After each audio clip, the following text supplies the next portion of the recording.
Right, before we get into this episode of Fourth Tier Fever, you know what I'm about to say. We are only a couple of subs off 800 subscribers on our YouTube channel, and currently only 35% of you are actually subscribed. So if you enjoy our content and you want to see more, you want to be the first to hear about everything we're doing, then please do press that big red button, and yeah, we'll be happy to have you on board. Right, let's get on to the episode.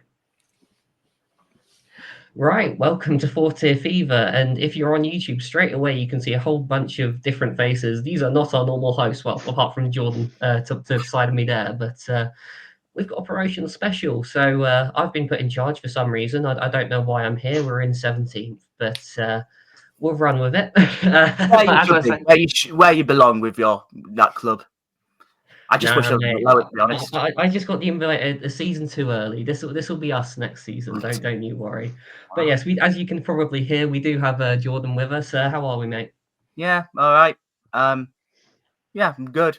I'm knackered. Like, did a night shift last night, so sort of just doing this on very low energy. But no, I'm looking forward to this one. Should be a good one. Yeah, something a little bit different, and of course we have a whole host of guests with us. We've got Brian from Colchester, official up to you. How are we? Yeah, good. A little bit weird this season being invited onto content creators' channels to talk about promotion when it's normally the dreaded R word, but I'm here for the ride. Well, yeah, I mean, the other lads will tell you I have been speaking about Colchester making playoffs for absolutely months now. I've been raving on about it for ages, and I might actually be right, which would be nice. We've also got Matt as well. How are we doing, mate? I was better before the game started last night because Barrow turned up our place and did the job on us. But yeah, all things considered, not too bad. We're still in the playoffs, so I can't complain. Yeah, I mean, you let us down there. You could have overtaken that lot from South London that we don't talk about. But I don't know, Barrow were just ruining the party for everyone at the minute. And we're also joined by SHD. Well, you must be over the moon at the minute of how things are going, given the few seasons you've had with Bradford. Yeah, I mean, this is what our 6th, 7th season in League Two, and it looks like we're finally going to get out the league. So hopefully we get over the line. Still 8 games to go. Lots of things can change between them, but hopefully this is finally our season. Right, very nice. Right, I think let's get straight into it. I think the one thing I'd like to outline straight away is just expectations coming into this season, because we've got quite a wild group. Personally, with my expectations for my lot, they were obviously sky high. F1 predicted us to be brilliant, and then we've turned out to be very not brilliant and 17th. But yeah, you guys have obviously had a much better season. But yeah, I think let's start with Grimsby, and I mean we've spoken about it previously on the pod. Just the Artel project. This is so much more than you would have expected coming into the season, surely. Yep. I mean, look, it generally couldn't have been worse than what it was last season. I mean, Ryan will know pretty well about that sort of relegation battle last season, where it was not pretty for either of us. But I think this season, I expected progress. I felt like we were going to get progress. He's obviously had this summer to recruit his players, and we've done that with a certain approach, in which I've mentioned so many times on this podcast. And but I think the progress that we have made this season is probably even more than what I possibly expected to be. I mean, to be talking here, the fact that we're currently in the playoffs, I think it just sounds mental to me.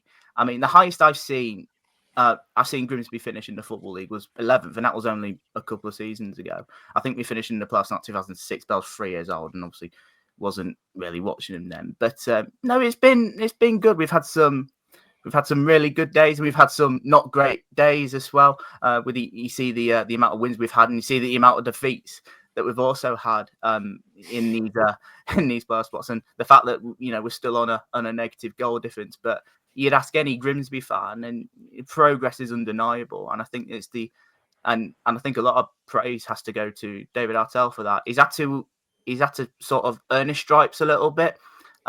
He wasn't. I say he wasn't more fancied when he came in. Those first few months were tough. I think probably could have lost his job, I think, if it was any other club. But we've done what we've usually do here, and we stuck by him. And we're certainly now reaping the rewards now. Obviously, I've said to you, a few times on this pod. I mean, if we make the playoffs, then it's fantastic. But even if we don't, it's not the end of the world. All I'm bothered about is the fact that we've now got a clear plan in place. We know where we want to be as a club. We know how we're managed. We know how we're run. We know what our transfer strategy is. We know how we like to play. We have an identity to our style, and that's the biggest compliment I can take from that. But yeah, it's certainly been a fun one, and yes, it's certain. For a lot of younger fans like me, this will be the best season that they've seen at the club. Because we've had we've had stints in non-league, and we've had some dark days over like the past 10, 15 years. And that's not where we belong. It's just good to be, looking up in the EFL rather than looking down for a change. Yeah, it must be nice. But no, I think it's as you say with Artel, it's project manager, isn't it? You have to give them that sort of time. And I even remember just thinking back to the beginning of the season when we did our predictions for the league table. I just remember you being like really pessimistic about it, and I was like, "Well, that's Grimsby right near the bottom. Then that'll do." And it's just not been that at all. You've been building up slowly, and yes, there are still clear weaknesses. I mean, the goal difference does tell a story, but the fact of the matter is you're up there and you're in with a chance, and that's what you can really hope for at this enough stage. for me. And that's enough for me. Exactly that. But yeah, like, coming on to Colchester, it's an interesting one. So obviously you had the lower placement last season, but also Cowley's, and towards the end of last season, you were becoming a much tougher to beat. What was the expectation like? Were you expecting to be right up there, or? I think the main expectation for Colchester fans this season was probably the same as the Grimsby fans, just not another relegation battle. Chesterfield and Bromley coming up. Chesterfield have a little bit of money behind them. They've got a very good manager. Bromley, people probably knew that they were going to be a very tough team to play. And it's one of them things that you think, like, if both of them hit on really, really well, Colchester and Grimsby were probably the two, other than the two that went down, were the two worst teams in the league. And Colchester only survived. We needed a miracle to go down, but that is the closest it's ever been in all the time that I've supported them. It literally was the last day of the season that I think Swindon needed to score 5 against the Orla MK, and I think they got 4, but they conceded 5. So they sort of got close to it, but unfortunately kept conceding goals, and that was the closest it had ever been. And then, yeah, I think this season it was a case of survive, build. Next year, a little bit higher. A lot of with the players that we brought in, a lot of people were saying playoffs. My early prediction was between 10th and 15th, which, if that was to happen, I'd been happy with that. Just looking at some of my other predictions I made, a lot of them are way off it because I actually had MK to win the league. Yeah, so yeah, I think just for this season, the fact that we're in the talks of the playoffs, we were in the talks before what happened on Saturday. We were in the talks of automatics. I mean, we're still only 6 points off the 3rd position. If we win our next 2 games and results go away, we're sitting. It'll be goal difference will be keeping us out of it. So we're then knocking on the door of automatic promotion. So it's not off the table mathematically. In theory, I think it is. I have to say Bradford are by far the best team that I've seen play this season. They were absolutely ruthless with us, and chatting with some Bradford fans after the game, I sort of said to them, was that from what you've been playing like recently, is that what your performances were like, or was this oh my God, we have been on it? And every single one of them said the reason why we lost 4-1 was because we came to play football. I think the week before, Tranmere came there, parked the bus, got a 1-0 win for a penalty. But the fact that we came there to give them a game, I think opened their eyes a little bit to be like, whoa, we didn't expect this. But then they were able, just with the sheer quality and the just a brilliant run they're on at the moment, they're able to just switch it around and just pick us apart. But I think for us at the moment, I think playoffs is what we're aiming for. I think like I say, until it's not mathematically possible, there'll always be a little bit in the back of my head of thinking we could do automatics. But I think this year playoffs is the one. Oh yeah, absolutely. I mean, well, as long as you're in the fight for autos, I mean, you can always give it a go. It doesn't necessarily matter if you don't get it. You've come from so far down the table, and it's been an outrageous sort of rise, almost like Doncaster last season. Yeah. But Yeah, yeah, I was always comparing it to Doncaster to Bolton a few years ago. Teams that have, there's always that one team towards the end that's been at the top for a while and drops, and the team that's been at the bottom for a while and climbs. This year, Colchester are the ones that are climbing, and it is brilliant for us. But we're not getting carried away with it. We're supporting it. We're backing it. I think tomorrow, Friday night's game, the whole of the South Stand's now sold out, which is incredible. So the fans are coming back. The Cowleys are bringing back old fans. There's people that sit around us that we haven't seen for ages, and they've said that the Cowleys have brought them back. So I think this year is, wherever we finish now, it's been a fantastic season. Keep hold of some key players, and then next year we go for the top three. Exactly. You're just building in the right way, much like Grimsby have been doing. To be fair, both quite similar in that regard. Coming on to Port Vale, I suppose it's a little bit different. Obviously, you're dropping a division. You've got Darren Moore, all these big signings. I feel like coming into this season, there were two teams everyone was backing to be right at the top. It was us at Dons and then Port Vale. Yeah. You guys have got it right. We haven't. Expectation at Port Vale? I wouldn't say completely right. Obviously, last season was a complete and utter shambles from start to finish. It went down the pan really quickly. We had that nice little spell where I think we went on like quite a few games unbeaten, and then form just completely dropped from there, and we got relegated. But coming into this season, I was expecting, to be honest, automatics was almost a certainty, with maybe a little bit naively now. Looking at the type of caliber of players brought in, I mean, George Byers in League Two shouldn't really exist, really. Other players that we've managed to keep hold of as well, like Ben Garrity.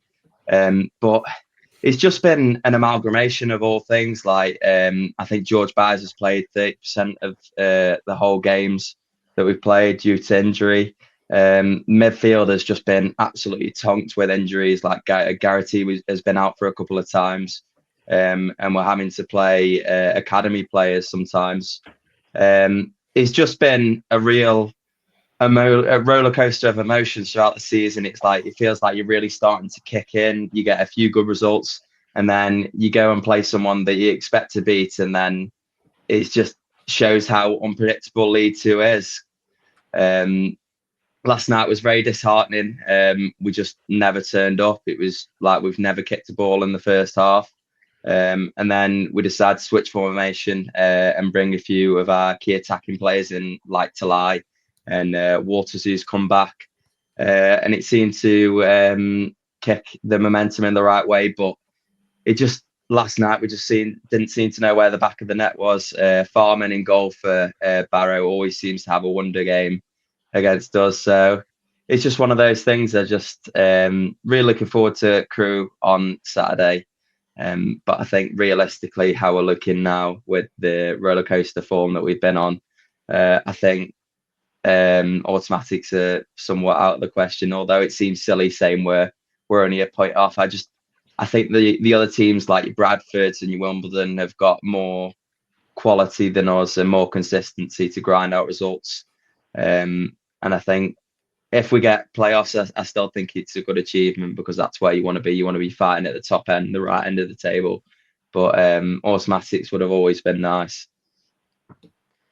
I still wouldn't rule you guys out just yet. Maybe there's a slight bias in me there, but I feel like with AFC and with Walsall, it's depth and tiredness. There's not too much rotation that goes on. They sort of have that sort of weird balance where it's a case of either you change players and you suddenly don't have your best players on the pitch, or you keep it the same and these guys aren't playing at the level that they're capable of playing. It's a bit of a weird conundrum, which is personally why I think we've seen both of them sort of slow down in recent weeks. So at the minute, it's still anyone's game, but well, at the minute, maybe the game's Bradford's.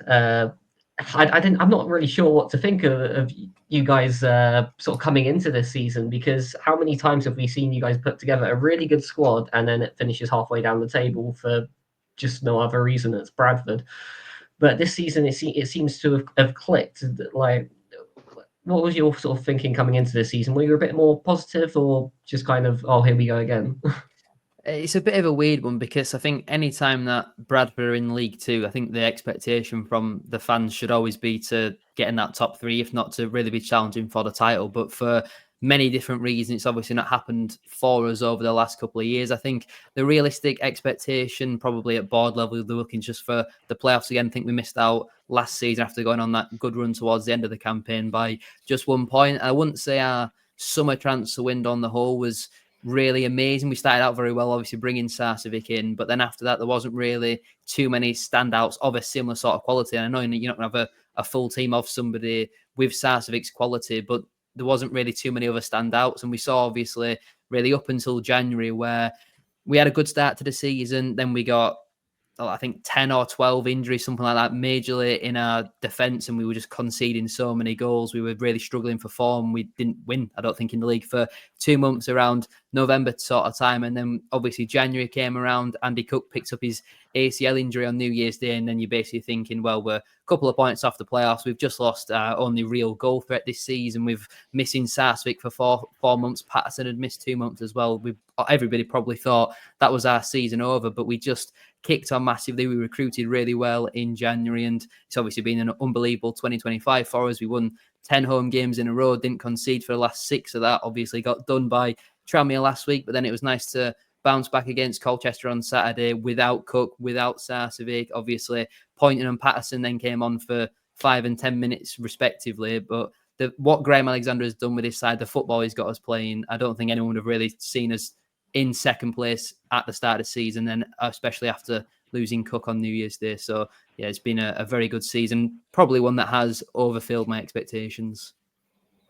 Oh, yeah, absolutely. I mean, to have some of those players missing for as long as you have, and to still be up there, because I feel like every team has had that this season, where they've had, like, key players missing for a sustained amount of time. And I mean, obviously Walsall took it the worst with losing Lywood obviously permanently, and they've sort of capitulated a little bit off of that. But in Bradford's case, I don't know, it's almost had the opposite effect. I think particularly with Cook, it's something we've debated on the pod actually quite a bit.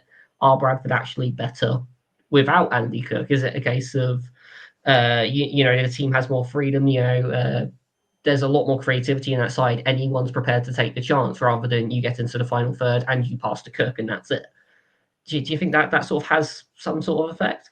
It's been something that's been debated amongst our fans as well. Are we actually better without Cook? But I think it's actually just a mentality thing from the players, because when you don't have Cook up front, you're forced to keep the ball on the ground more and play more football. And that's where our quality really has shone, especially in our midfield and wing-back positions, where I think if we'd have had Cook in the side for all this season, I think we'd already be promoted. And I don't want to over-exaggerate, but his goal-scoring threat and his ability to just score something out of nothing, I know he's not got the high pressing that a Kavanagh or a Mellon might not have, and he's maybe not as mobile, but for a big guy, he's very good with the ball at his feet, and he's basically single-handedly kept us in the division over the last couple of years. Without his goals, I genuinely do believe we would be in non-league. So I would say we're not better without him. When you look at the other options that we have, Mellon's only got 2 goals, I think Kavanagh's only had 5 throughout all this season, where Cook had well into double figures, and we'd only just hit the new year. So I would say we're definitely better with Cook in the team, but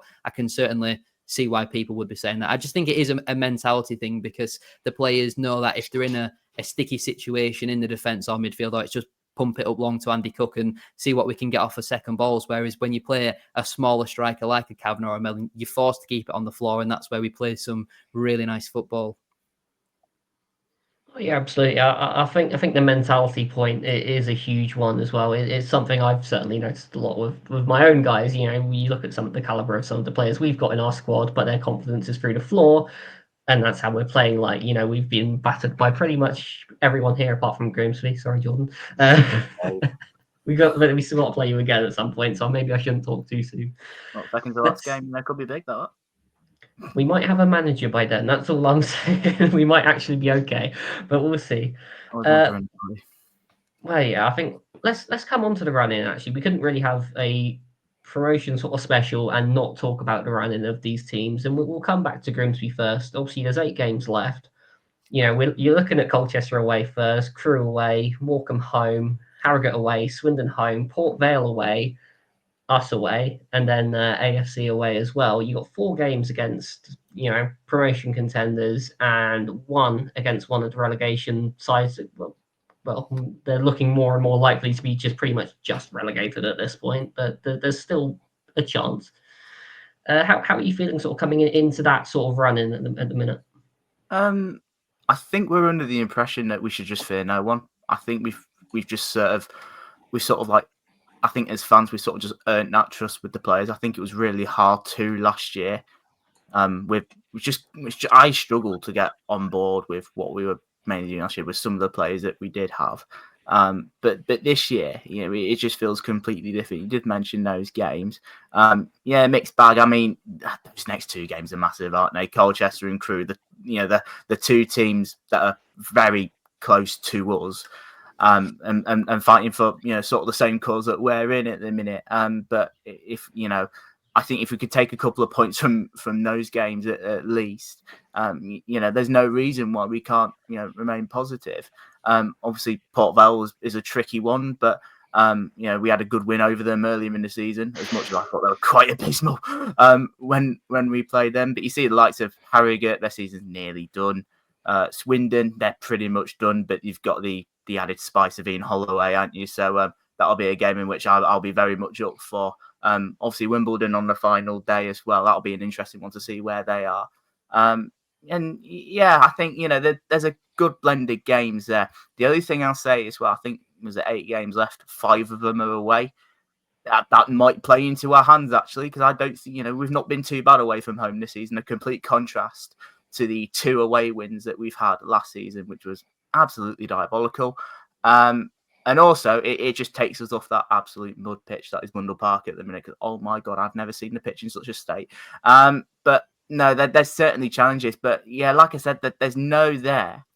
We should be fearing. Like there's been times at this season where we have beaten teams above us. I think that's always been a problem. We've beaten already this season. We've beaten the likes of Bradford, Port Vale.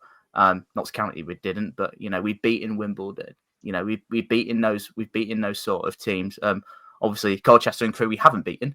We've lost in both the games at Mundle Park. So there'll be that challenge to overcome. But this season has always been about breaking new sort of little records that that have sort of haunted us over these last few years. And I see these games as no different. I'm just embracing it, to be honest, mate. I'm just embracing for what could be, and I'm just at a point where whatever will be, will be. Like I said, it just feels a bit nice that we're in this position, but at the same time, we're not here.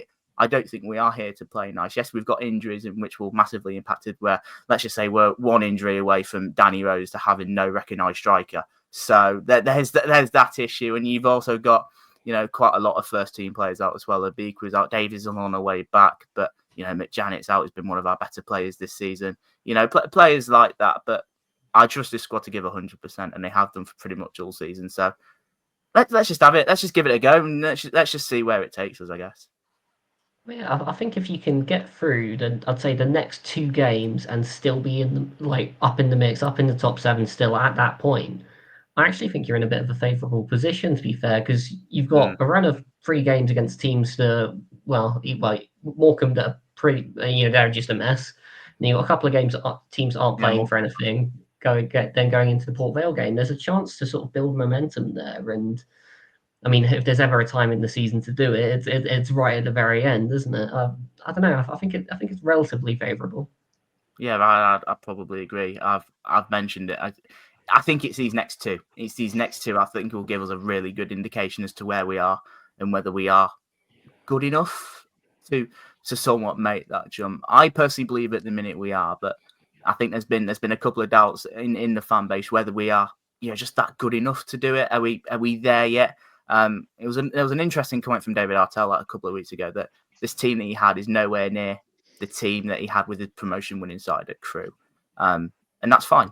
That's fine. I don't mind that at all. Where I think we knew that this was very much a work in progress. Had to snatch your hand off for a mid-table finish, but we've got this chance. Let's just see what we can do with it. And of course, it won't be the end of the world if not, because next season there'll be a chance to regroup, go again. There'll be a couple of players that were not his players that are out of contract. We'll certainly have a much quieter summer than what we did last year, but our principles and our plan will stay the same. And I think we'll be much better off for it. But yeah, it's these next two. Let's see what we do at Colchester. Let's see what we do at Crewe, and I think we'll just take it from there. I think that's just what it is. It's just those two games are just huge for us, for where we are, with those two sides literally breathing down our necks with how tight it is around the playoff picture at the minute. Absolutely. I think that brings us quite nicely into Colchester's run-in, actually. Obviously, again, every team here has 8 games left. As you've mentioned, that first game is Grimsby home.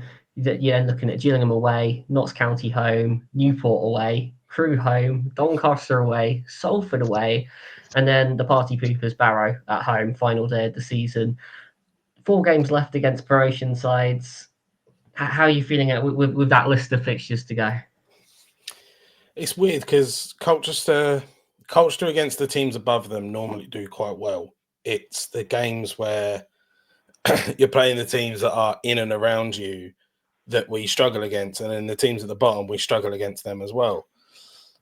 Sort of 4 or 5 games ago, you're sitting there thinking we've got a few that are up at the top, we've got a few that are sort of down the bottom. Now, like you said, we've got Grimsby, we've got Notts County, we've got Crewe, we've got Doncaster, all in and around, all wanting to do the same thing that we're wanting to do. They're the games that I'm fearful for. I'm glad we're playing Barrow on the last game of the season. Hopefully they can go on a really nice 7-game win streak, and then on the last day of the season go, let's relax a little bit. I'm also hoping that it doesn't come to the last day of the season, because I don't think I can deal with last day nerves again. But it's listening to everything that Jordan's been saying, it's literally the same with Colchester. It is just a case of we're here for the ride. What we're doing, we love. We love the fact that we're in with promotion talks, automatics, playoffs, top halves of the finish. We love this. We've got some very, very good players that we want to keep hold of, that is going to be tough to keep hold of, because at the end of the day, every football club are in it to make money. And club come in for Samson Tavide, Jack Payne, Edison Darlow, Owari Edwards, Matt Macy. We'll go, no, we're not going to sell them. They'll go, all right, fine, we'll give you a bit more. And in the end, they'll go, and it's then down to the Cowleys to bring in other players that they know and they can trust. But yeah, it's fun times for Colchester. I think the thing is just to take it. Danny always says it: just take it game by game, see what happens. I think the main thing that Colchester fans are wanting is a reaction from Saturday. When we beat Port Vale, sorry Matt, I sat there and I said, there is not a team in this league that's going to come to us, or we're going to go to them and they're going to steamroll us. There's not going to be a 3-0, 4-0, 3-1, 4-1. Fortunately, if I had a crystal ball and I could see 2 weeks ahead, I probably wouldn't have made that statement. But it's what the COU fans are hoping for now is on Friday is for a statement performance and a reaction to go, Saturday was a blip. That's just one of them random anomalies that happened. We'll go again. We'll reset. And then we'll go on an 8-game win streak. But what will be quite nice is to see Danny Cowley nicely shaved, because he keeps his beard for his winning streaks, and then when he loses, he shaves it. So it'd be nice to see a freshly shaven Danny Cowley. Although I was wondering whether it would be big, out and bushy like Hagrid or long like Dumbledore. I was hoping to see that, but yeah, we're just here for the ride, and I think the main thing for Colchester fans is to have a look at what's going to be next season. Well, I suppose you'll have to hope for an unbeaten run going into the summer. I'll have to hold it the whole summer that way. You'll find out one way or Yes, another. hopefully so. But no, it comes back to that mentality, doesn't it? It's so crucial, and especially with the game by game approach, you're looking at you play promotion contender, nothing to play for, promotion contender, nothing to play for, and that's pretty much your run right up until the end. It is an interesting one. I could certainly see. I think it is that first game that's going to matter most for me. Again, as you've mentioned, it's that bounce back ability. It's absolutely crucial for both teams at this point. Obviously, not just for the sake of it being a 6-pointer, but for what it means specifically for how it sets you up going into the rest of the run-in. Moving on to Port Vale, certainly entertaining next three. I'll put it that way. You got Crewe away, Bradford home, Walsall away, a little bit of a rest with Bromley home, Carlisle away, Grimsby home, AFC away, finishing with Gillingham at home. How are you feeling? That next three could be absolutely crucial. Yeah, Crewe's a bit of a difficult one for me because obviously I wouldn't say it's a rivalry, it's just a local derby more than anything. But the worst part of it all, I work with a lot of them. So come Monday morning, if we lose, I could be in for a hell of, let's just say, Mickey taking to keep it PG.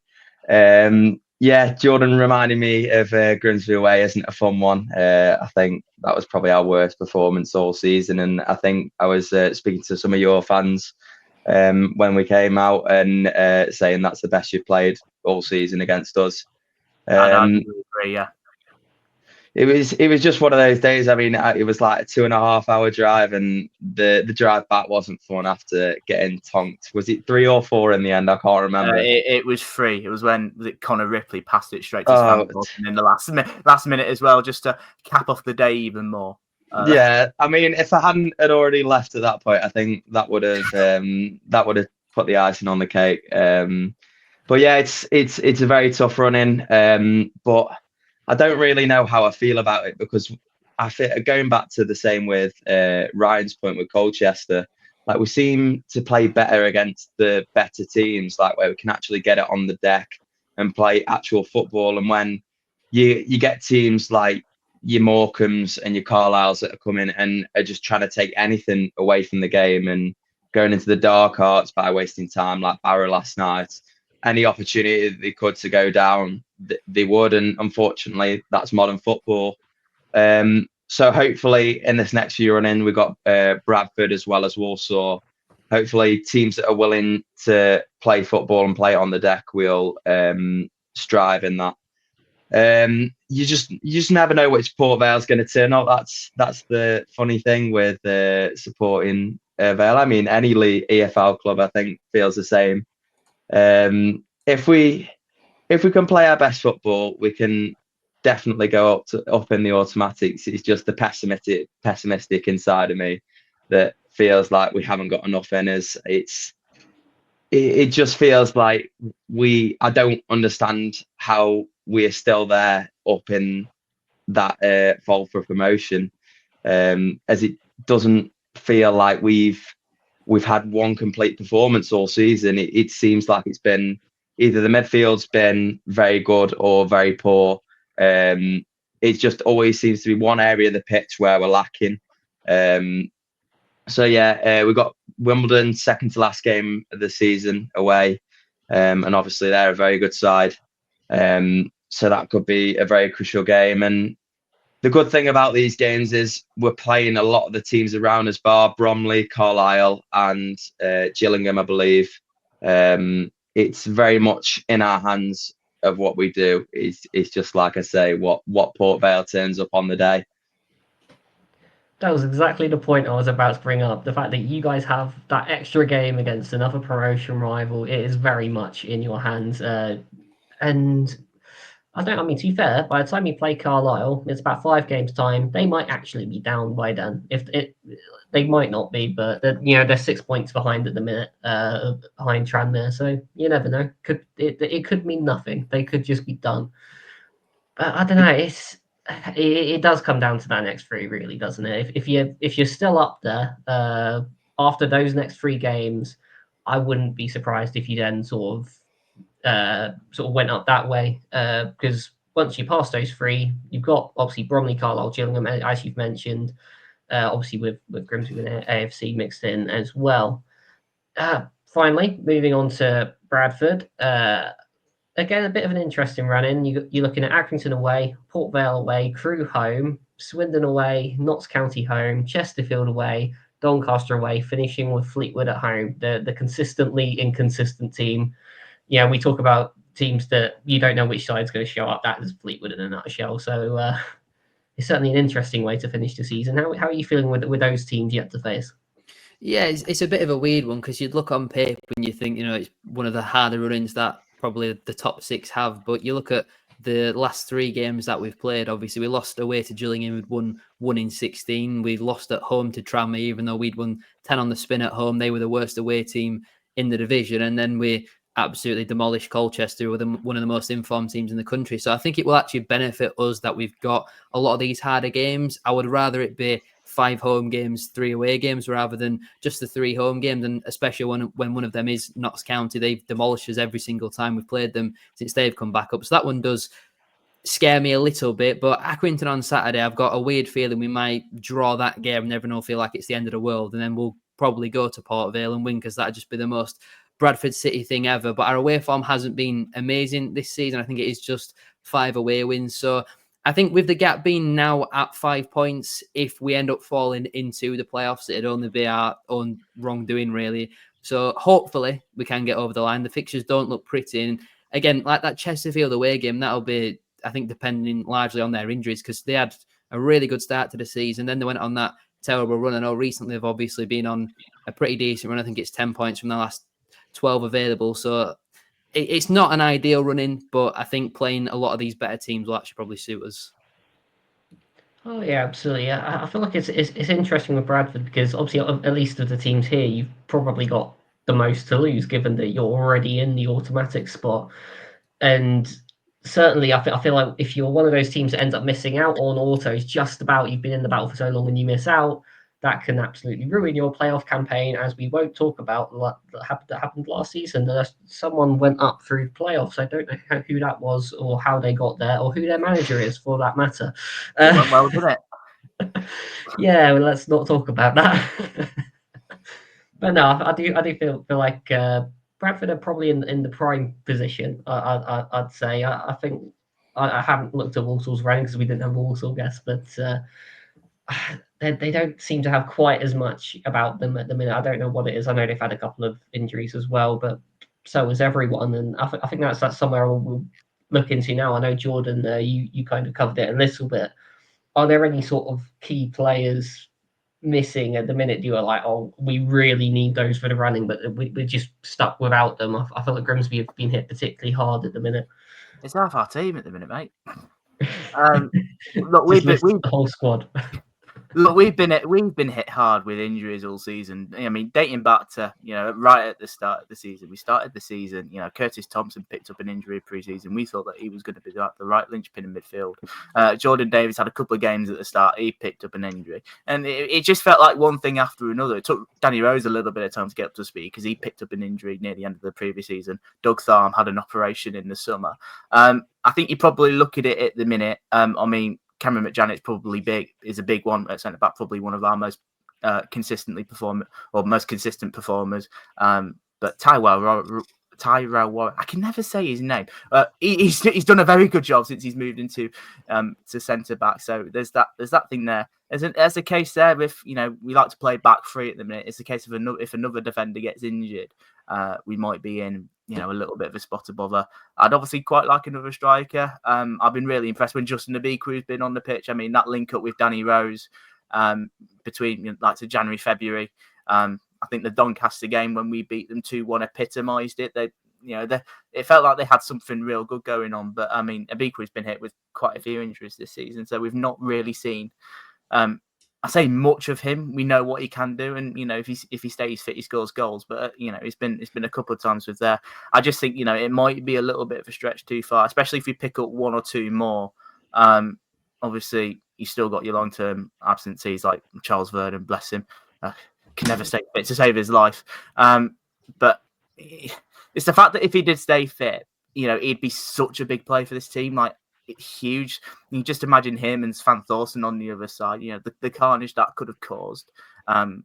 It could have been quite terrifying for other teams, but we've obviously not quite had that luxury. But I think it's just more of a case at the minute. If we lose anyone else, we could be in trouble. I've mentioned Danny Rose as well, but you see the likes of. I mean, our midfield is pretty settled anyway, but with mainly McEachran, Green, and Corey, who've pretty much been our three main midfielders. I mean, Jordan Davis, like I said, he's on the way back, but I don't think he's they all offer something different. And look, Davis will be good to have eventually throughout the running, but it's just not. I don't think he's got like the nitty gritty for them. There's been it's not been a fun one with injuries, and I was saying to you the other week, if there's going to be a downfall with us, I think it's probably that. I think Artel's alluded to the fact that he wants to look for players that are a little bit more durable. That not so much. I mean, you can't really help injuries, of course, but it's more of the fact that you'll see how we are. And I trust them to do that. I mean, we'll see how Geza Davituri is. Bloke's just had a trip around Europe playing 0 minutes for the Faroe Islands, which the fact that we needed to get up to speed, I'm not sure I'd quite like that, to be quite honest. But bloke gets a free holiday in the middle of our most important running. But we'll have to see how he goes. But I'm very much wary and skeptical that I think one or two. I think we're at a point now where even one or two more injuries, I think the whole house of cards collapses. Well, yeah, I suppose at least with the whole international thing, at least it's not Alassane Jatta that's gone missing, because, not certainly missed him the other day, that's for sure. Similar question for Colchester. Are you guys looking a bit fitter? Is there anyone missing? Conversely, is there anyone that you would be really worried about if they got injured? Is there anyone that if they got injured, that would be season done? I think the thing that is good for Colchester is the fact that we've got Jamie McDonnell back now. He is someone that, in my opinion, is probably the best, or maybe definitely top 3 defensive midfielders in the league this season. It's his first loan. He's 17 years old, I think, from Nottingham Forest. Oh, he's 21 years old. Don't know why I thought he was 17. He's come into this season and he's been absolutely incredible. We've missed him for the past 3 games. He picked up his 10th booking, so he had the double suspension and then got called up. He was meant to play for the Bradford game, but got called up for Northern Ireland. So he's a big person that we've missed. So him coming back is massive for us. He just gives us that bite in the defensive midfield. The way he plays is like a prime Roy Keane, which is a big thing to say, but he throws himself into the tackles. He ain't afraid to. If there was the game against Walsall, he was told to man mark Jamal Matt, and he had 22 duels against Jamal Matt and won 17 of them. And he's not the same height as Jamal Matt. He's not the same build or anything like that. But he beat him. He beat him on the ground and he beat him in the air. So he has been massive for us. In terms of players to lose, if we lose Jack Payne, that's massive. There's been so many games where we've just needed that little bit of spark, that little bit of magic, and Jack Payne's the one that's done it. Even the game against you, Luke, where it looked like it was going to be 0-0. It looked like it was one of them where Colchester have come to town and thought, right, MK, play our way, we'll be able to get something. And then it got to half time where we were like, who the hell are these? This is an MK Dons. Like, you were really strong. And it just took a little bit of Jack Payne magic to, I'm going to put quote marks around the words, win a penalty. I'll still watch it, and I think it's a bit harsh. We've had a few of them. yeah, fair. But yeah, Jack Payne, Edison and Darlow at left back. He's been unbelievable this season as well. Flanagan and Kelleher as a partnership together. Flanagan's got a mistake in him, which has come to fruition a couple of times, but the pair of them together, if Flanagan makes the mistake, Kelleher's there to back him up, and they've been phenomenal. I think another big one is possibly, is Samson Davide up front. He's a young lad. He just throws his weight around. He's got some pace to him. He's very quick in the way he can just get the ball and run and just go for it, which was evident against Fleetwood. Picked it up on the halfway line, took it around the defender and smashed it into the near post. But yeah, I think if in the Grimsby game, if you was to target Jack Payne, Ellisy and Darlow, Warren Edwards, and put someone on them and go, right, look, if you get a red card, we'll pay it. If you take them out of the game, then Colchester would be in a bit of bother. But I say that, but then the players that we've got to come in to replace them are very good as well. We've had Teddy Bishop and Jamie McDonnell out, and we've had Arthur Reed and Ellisy and Darlow playing together, and they've both been really, really good together. The Bradford game was a bit upsetting, but other than that, they've been really strong together. I think the other thing that's nice as well, looking at the table, I think we're third in terms of goals conceded, or third least. And we've got someone in Matt Macy fighting former Colchester goalkeeper Owen Goodman for most clean sheets. That's never happened with Colchester. So I think losing some key players is going to be an issue. It's the same with every team. If you lose like your main players, it is a problem. But I think the way that Danny plays is he'll get what he gets out of the starters as he gets out of the finishers. So yeah, there's some key players that if we lose them would be a problem. But I think there's definitely some talent in the background to come in. Oh yeah, absolutely. I mean, I'm glad you've mentioned Jack Payne. Still the one that got away. Absolutely gutted we did not bring him back in the summer and instead went for Joe Pritchard and Tommy Lee. Make it make sense. But I was going to see if I could go an episode without talking about Jack Payne, but I can't. Can't be done. Can't be done. He's too good. He's just magical. I love him. Talking about key players missing though, well, you kind of mentioned it already a little bit, Matt. But Ben Garrity, I know when he was missing a while back, I think it was towards the end of 2024 when you had that a bit of a poor run, and when he went missing, and he comes back in, and suddenly you guys are immediately back on it again. Well, one, the impact of him, and two, how's the rest of the squad looking? Have you got a fit sort of team at the minute? You just keep bringing me back to Grimsby away, don't you? Because that was around that sort of time. No, I think it was at that time where it was like December, sort of like that later on into the 2024, as you say, where we lost him and George Byers as well. And I think there's some statistics floating around where it's like we've only lost 2 games with Ben Garrity in the squad. He's just such a crucial player because he will give everything for the team, and just like he brings that energy. And from someone sitting in the stands, it's like what you would do on the pitch, if that makes sense. You chase after every ball, you just rat after every ball as well. He's just such a key player to us, and I think he's been injured twice this season, and both times when he's been injured, you could see the drop off in form. I'd say Carl John is what a find he's been. I believe he came from Everton's academy. He played a few games for us as like a trialist in pre-season, and impressed. He's currently got a 1-year deal. So if any scouts are listening, he's rubbish. You don't need to sign him. He doesn't deserve to play League Two football. He's been the player of the season in my eyes. He brings that energy again. Just doesn't stop running all game. He's one of those players where he walks off the pitch and like you can tell he's put a shift in. I mean, I'm going to stick with the theme of defenders and wing backs. Mitch Clark as well. He's played for us in 3 different stints now.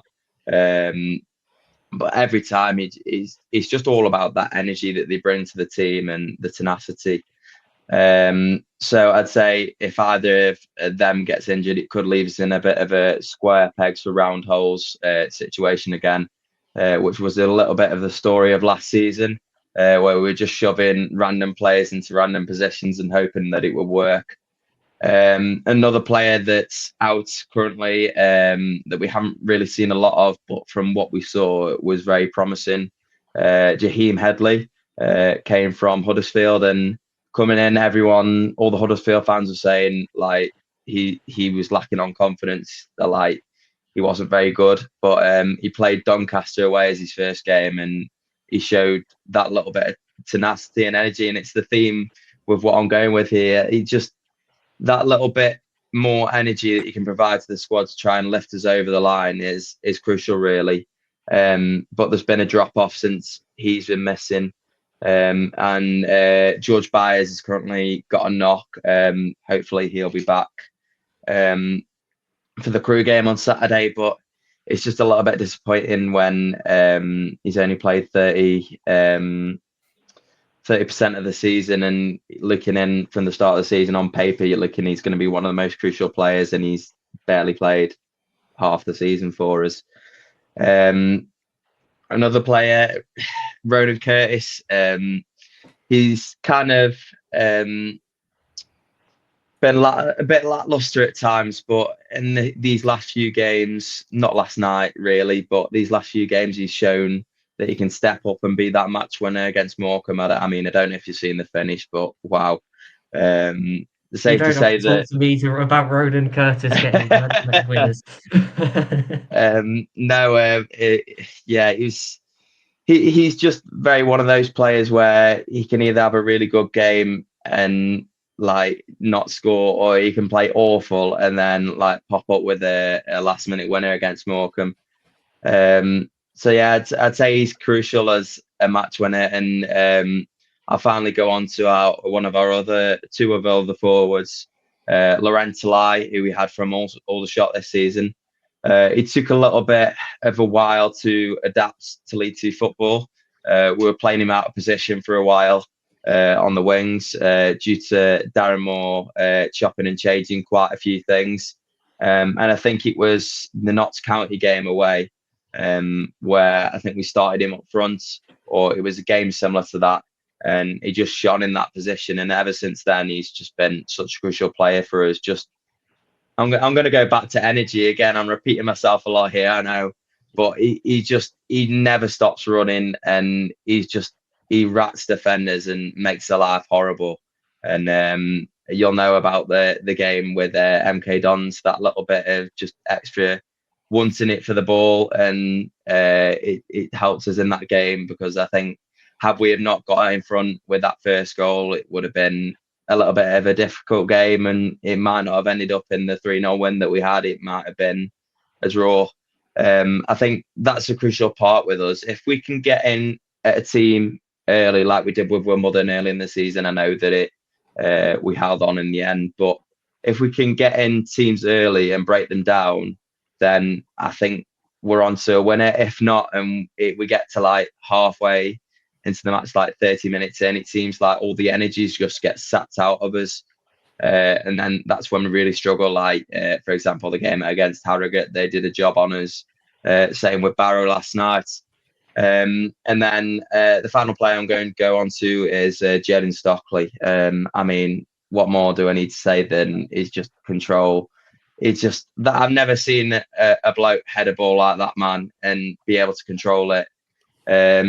It just, sometimes you don't expect him to be able to take it down, and he does. He just takes all that pressure off, and we are very much a glorified long ball side.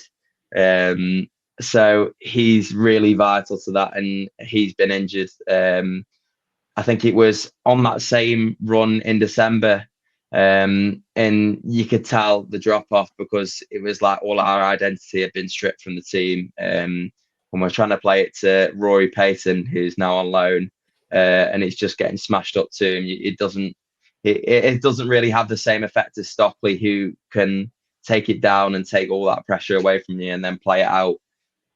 So yeah, I'd say them. I can't even remember how many players have gone into now, but them players, if they would get injured, it would be a big blow to us. But I think the thing that Darren Moore has got right is the strength in numbers, and this league has shown it's all about squad depth.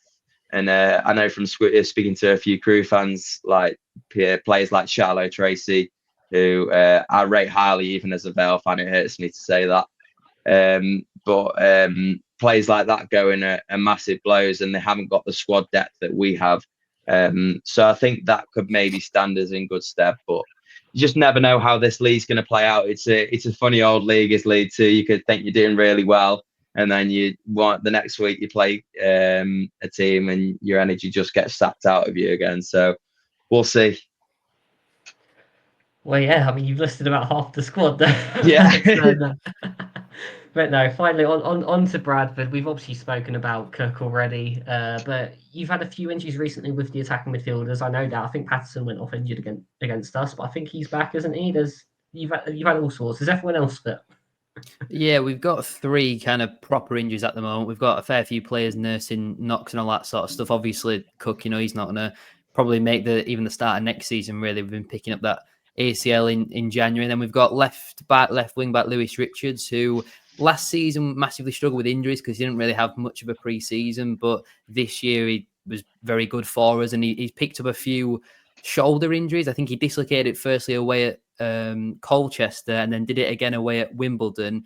Came back and we put him straight in from the off against Bromley, and he did his hamstring within about 20 minutes, and his season's over now. So he's having 2 operations at the same time to get his shoulder and hamstring repaired. But that did coincide with us bringing in Teo Adaramola, who's proved to be an absolutely unbelievable signing. I think he's probably the quickest player I've ever seen. His 1v1 abilities absolutely brilliant. And then obviously Anthony Sarcevic, and it's a bit of a weird one, is Sarcevic, because I think Alexander's trying to keep the length of his injury a little bit on the low down, like what he was doing with Patterson and Poynton, because we thought both of the latter 2 there weren't going to be back for another couple of weeks, and they popped up on the bench on Saturday. And then there's rumours that Sarce's season could be over, which would obviously be a massive blow for us, because he's a proven winner. He's won so many promotions, especially in this division as well, and he's already picked up a 4-month knee injury at the start of the season. So losing him for the rest of the season would be a big blow. Apart from that, I think we've actually got a full clean bill of health, which is rare, because for the majority of this season, we've had at least 8 players injured. And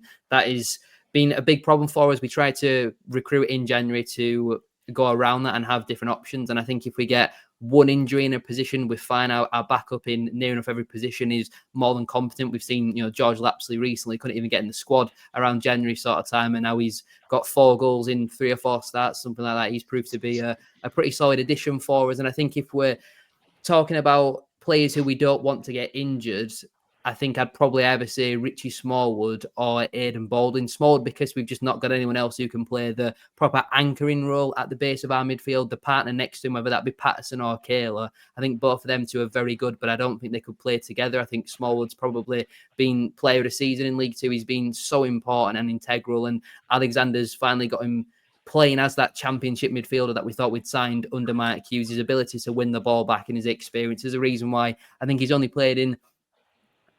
missed about 30 minutes in every game, including the EFL trophy and all that sort of stuff this season. He's been so important for us. And then I say Aidan Baldwin because defensively he's been brilliant, but in terms of technical ability, I've never seen a centre-half be able to distribute the ball the way that he does. We thought we had ball-playing centre-halves in Critchlow and Jonathan Tompkinson over the last couple of seasons, but Aidan Baldwin's at another level, and he's been a big part of our success. The only time we've really gone on bad losing runs and bad runs defensively, conceding loads of goals, is when he was injured around that October, November sort of time. So I'd probably say either of them 2, just because we don't really have a replacement for either of them in terms of what they offer in their role in the team, in their position.